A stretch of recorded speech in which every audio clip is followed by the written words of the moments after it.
Le fleuve Congo est le deuxième fleuve au monde après l'Amazone. Il reçoit les eaux de milliers de cours d'eau, drainant un territoire grand comme 6 fois la France. Ces chiffres donnent le vertige et témoignent d'une ressource abondante en Afrique équatoriale, l'eau. En République du Congo, 95% de la population est en situation de précarité énergétique. Exploiter l'énergie de l'eau est un moyen d'améliorer les conditions de vie des populations rurales et de développer l'économie locale. Des technologies existent, mais peu exploitent l'énergie des petits cours d'eau. La mission qu'Ecocinétique s'est fixée, c'est d'extraire de l'énergie électrique à partir des cours d'eau. En fait, l'objectif poursuivi, c'est l'amélioration des conditions de vie des populations de Mulenda. Et l'électricité est pour ça un facteur très important. À Mulenda, comme dans tous les villages isolés du Congo, l'usage de groupes électrogènes coûte cher. 10 fois plus que le prix de l'électricité en milieu urbain. L'alimentation en énergie est un besoin vital pour les villageois qui souffrent de cet isolement. Le projet d'installation d'hydroliennes à Mulenda est né de la rencontre de l'association de développement du village et d'une start-up française à la recherche d'un site d'expérimentation pour adapter et tester cette technologie innovante en Afrique équatoriale. Compte tenu de l'évaluation de la ressource qui a été faite sur site, le choix a été fait d'hybrider des énergies qui sont tout à fait complémentaires, l'hydrolien et le solaire, pour pouvoir couvrir les différentes saisonnalités.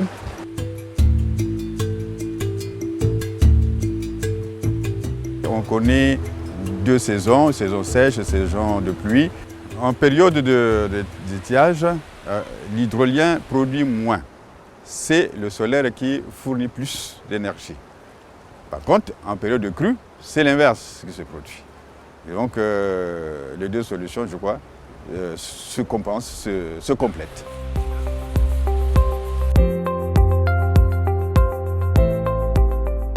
L'hydrolienne écocinétique possède une turbine couplée à une génératrice d'électricité. La turbine tourne lentement. Chaque pale descend à la même vitesse que le courant, si bien que pour un poisson ou une branche, c'est sans conséquence. Ils vont traverser la turbine comme si de rien n'était.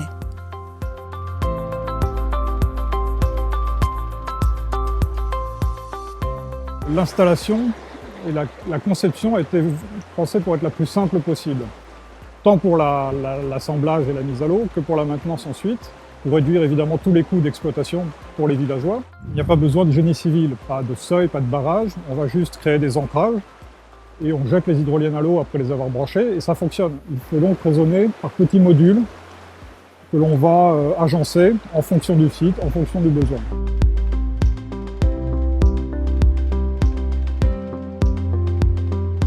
Ces 12 hydroliennes fournissent une puissance relativement modeste, de l'ordre de 4 à 6 kW, suffisante en tout cas pour le village, pour alimenter par exemple de l'éclairage collectif. Notamment, on l'a vu avec la place du marché qui la nuit est éclairée maintenant et permet des chargements pour aller vendre les fruits et légumes à la ville. Ça ne se faisait pas avant et c'est déjà une petite révolution en soi.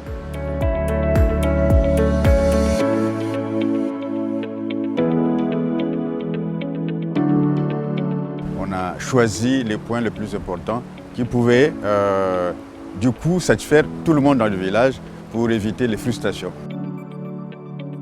On a visé plutôt les objectifs publics, notamment le collège, l'hôpital et la place du marché. Il y a aussi un bar à énergie qui permet tout simplement de recharger, que tout un chacun puisse venir recharger un portable. Eux, les populations payent à la charge. Personne ne peut dire « Ah non, je suis déchargé, je ne peux plus appeler, il faut m'appeler demain ». Non, là maintenant, ils ont la permanence de l'électricité. Ils peuvent donc, grâce à ce bar à énergie, recharger leur portable. Ça illustre ce que pourrait être la monétisation plus globale du projet. Il y a aussi par exemple la télévision. Ça paraît anecdotique, mais ça permet de créer un ciment social. Les gens s'y regroupent comme on voit au cinéma. Des matchs de foot, donc les jeunes effectivement ont envie de rester au village parce qu'il n'y a plus besoin d'aller à la capitale ou la grande ville voisine pour les voir. La place du marché éclairé, bon, il y a la musique. Quand nous sommes arrivés une fois, je crois que nous sommes arrivés avec Frédéric là-bas et tout ça, mais c'était vraiment la joie parce qu'il y avait la musique qui tonnait partout, parce qu'il y a encore l'électricité.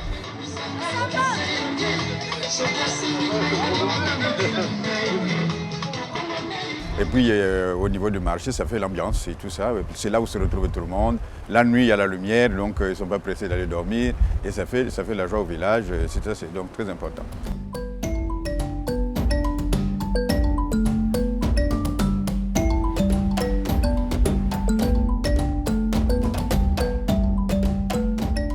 La population s'est approprié le projet parce qu'en fait, ils se sont fiers d'avoir obtenu pour le premier projet qui leur garantisse la fourniture d'électricité et ils en sont très fiers. Je me souviens que maintenant, toutes les lignes ont été élaguées et les hydroliennes également nettoyées régulièrement. Comment ferons-nous pour faire payer la population? C'est simple, pour ce qui est de l'hôpital, tout le monde est concerné. Il y a un comité de gestion de l'hôpital et ce comité de gestion d'assurer le paiement des factures. Au collège, ce sera la même chose, pourvu qu'il y ait derrière cet investissement dont j'ai parlé. Là également, le comité de parents d'élèves va s'acquitter des factures qu'on pourrait donner. Au niveau du marché, ce sera le comité du village qui va s'en occuper. Pour nous, pour les gestionnaires, il y a le problème de maintenance. Bon, la maintenance, ce que nous avons fait avec Ecocinétique, c'est former une petite équipe capable de faire le démontage, le remontage, donc vraiment d'assurer la maintenance d'une façon pérenne.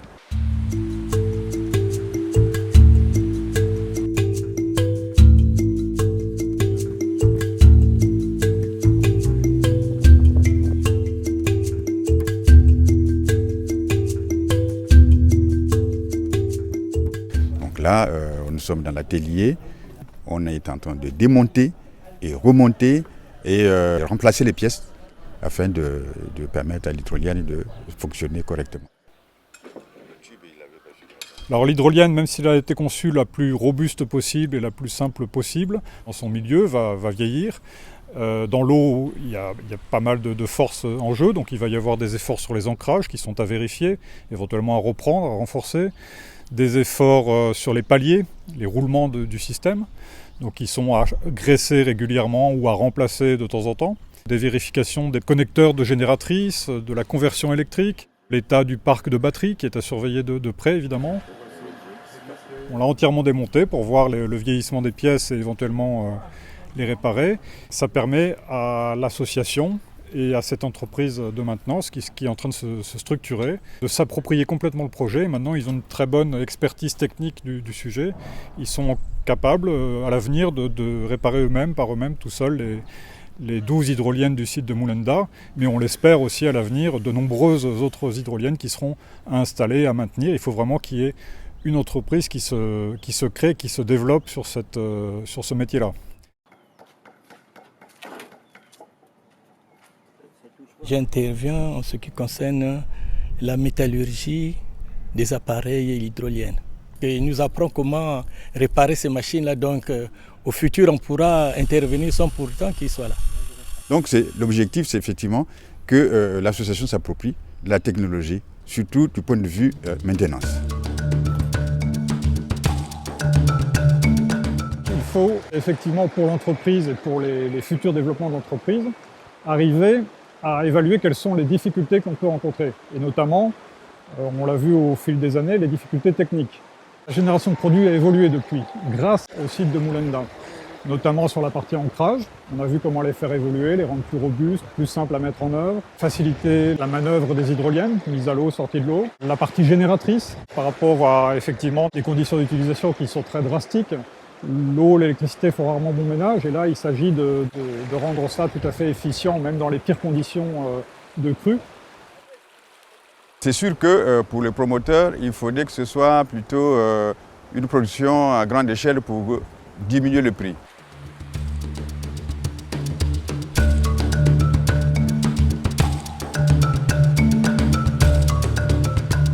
La présence des hydroliennes a participé à améliorer la qualité de vie des villageois et ouvre de nouvelles perspectives pour l'avenir. Santé, emploi, lien social. Les premiers résultats de cette expérimentation sont très prometteurs et riches en enseignements. Un bilan des premières années a été présenté à Brazzaville en présence des partenaires du projet et des institutions publiques congolaises. À cette occasion, une hydrolienne de Moulanda a été installée sur le cours d'eau du Djoué.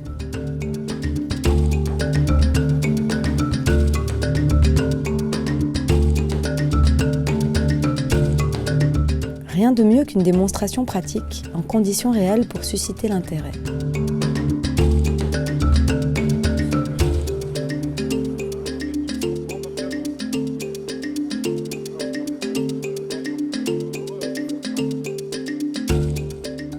On comprend mieux maintenant quel site nous devons chercher pour les prochaines installations.